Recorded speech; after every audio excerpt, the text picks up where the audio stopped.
The three planes in anatomy are the sagittal plane that separates right from left, the coronal plane that separates posterior from anterior, front from back, and the transverse plane that separates superior from inferior. Okay? So directly inferior is going to be along the coronal plane. So when I find my point on the zygomatic bone, I go inferior for 30 seconds, I release, recontact, and go superior for 30 seconds. Then, on a line directly toward the auricular canal, the hole in the ear, I go one soon, and I'm going to find the treatment fossa. Fossas are depressions in the bone. I'm going to find a little depression, a little fossa right there for the sphenoid bone. Again, I'm going to release, recontact, inferior for 30 seconds. Release, recontact, go superior for 30 seconds. Okay? Now, if I go to complete an equilateral triangle between the zygomatic and the sphenoid, the third point will be the perfect fossa to release the temporal bone over the ear. It's important that the cranial plates open and work in conjunction to deal with migraines, tension headaches, cluster headaches, all of the headaches, sinus issues, and allergies. So again, I find my equilateral triangle, inferior for 30 seconds, release, recontact, superior for 30 seconds. If I go back to my original frontal release point, and I continue along a parallel line, and I find a fossa just up from the table is going to be the inferior fossa for the parietal bone. Okay. Inferior for 30 seconds, then I'm just going to slide parallel to the table or coronal plane, because I don't pull her hair to get my superior release in the parietal bone. I have to come around the parietal ridge, a little ridge in the side of the bone that will give me purchase, a place where I can apply superior pressure. Okay. Then I'm going to do 4 nasal points right where the nose meets the face. 4 individual points, all of them on the bone, not on the cartilage at the end of the bone, but directly on the bone. Okay. I'm putting no pressure on her eye directly. The vector for the sinus points along the nasal bone is directly toward the sagittal plane.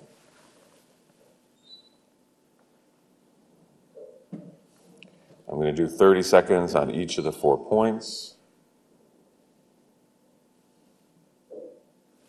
Then I'm going to do my points on the superior aspect of the orbit, the bone above the eye. I'm going to lay down all 4 fingers. Now, at the beginner level, we just do neutral vectors toward the center of the bone.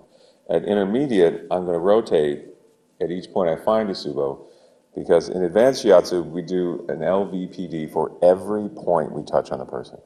A location, a vector, an accurate pressure, and a duration until we feel that yang block subo open.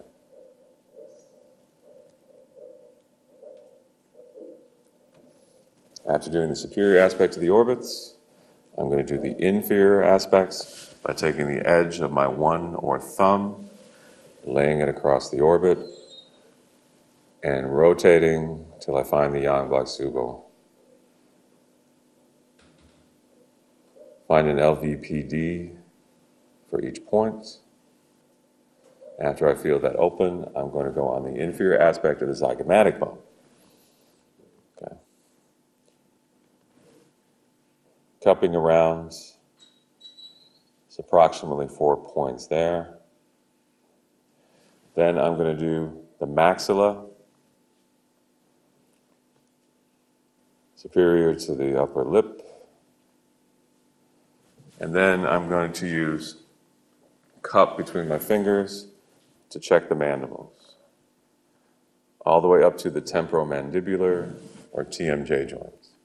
Many people have TMJ problems. Their jaw may click, pop when they eat, or they may be able to shift it sideways.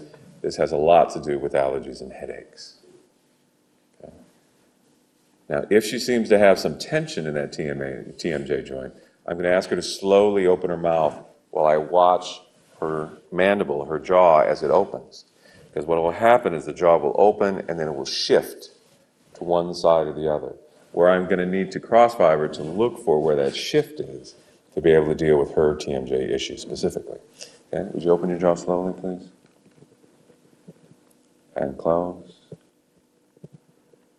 Okay, now when her jaw shifts, the second time I do this, I'm going to ask her to just hold that point. Okay, so you open again slowly, please, and pause right there. Then I'm going to cross fiber around the TMJ joint until I find the suboscidal right with where the imbalance started to manifest as she opened her jaw. Rotate again on each point. Now, what you do as students is you make a full rotation. Okay? When you do this a few million times, you'll be able to get to it quicker. But in the beginning, make sure you make a full rotation. Okay. Then the ears are very important. Check for jewelry. Don't crush an earring in between your fingers. It's very uncomfortable. Okay. Now, you can't ask them to take all their jewelry out,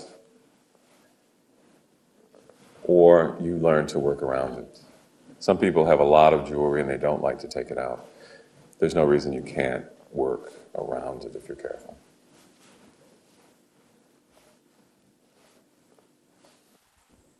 This is Kenbiki with the hand. We talked about a whole Kenbiki where you put down your fingers, drop the base of your thumb, lean forward, and then twist. A lot of areas of the body, we do a Kenbiki just with the hand itself.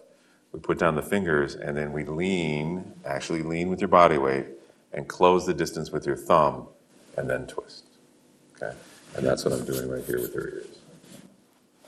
In Chinese medicine, there's an entire body map in the ears, the hands, the feet, and the hara, or belly. Okay.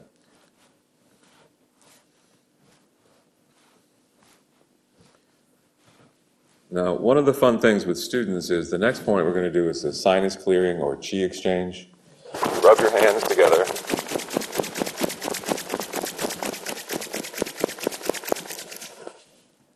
The more the students study, the warmer their hands get. In the beginning, they're kind of tepid, they're kind of cool. The more they study at the end, after you get up to the intermediate level, you can almost light paper with them. Then I'm going to slide around to the shoulder. Okay, we have the clavicle, comes over and meets the acromion process of the scapula for the AC joint. We have the humerus, comes in and meets the glenoral articulating fossa of the scapula to make the glenohumeral joint. Okay, so in beginners, we're going to separate 3 lines on the posterior aspect. Remember, in anatomical position, in Eastern, it's palm forward, arms up. Okay, so the dorsal surface or back surface of the hand and arm go with the posterior, the palmar side with the anterior.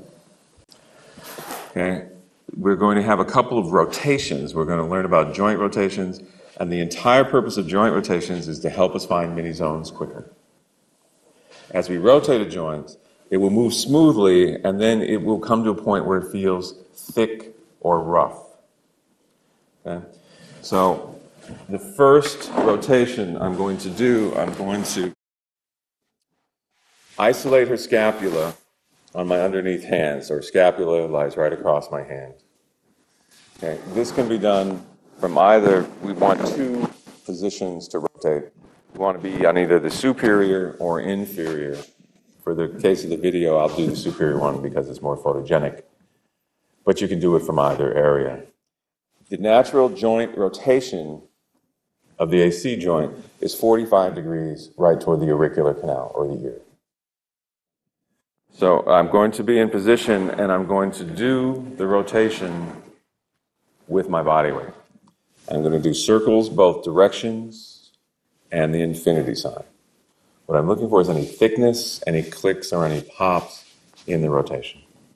When I find any restrictions, any clicks or pops in the rotation, then I'm going to put the joint down and I'm going to go directly at what point on the rotation those presented.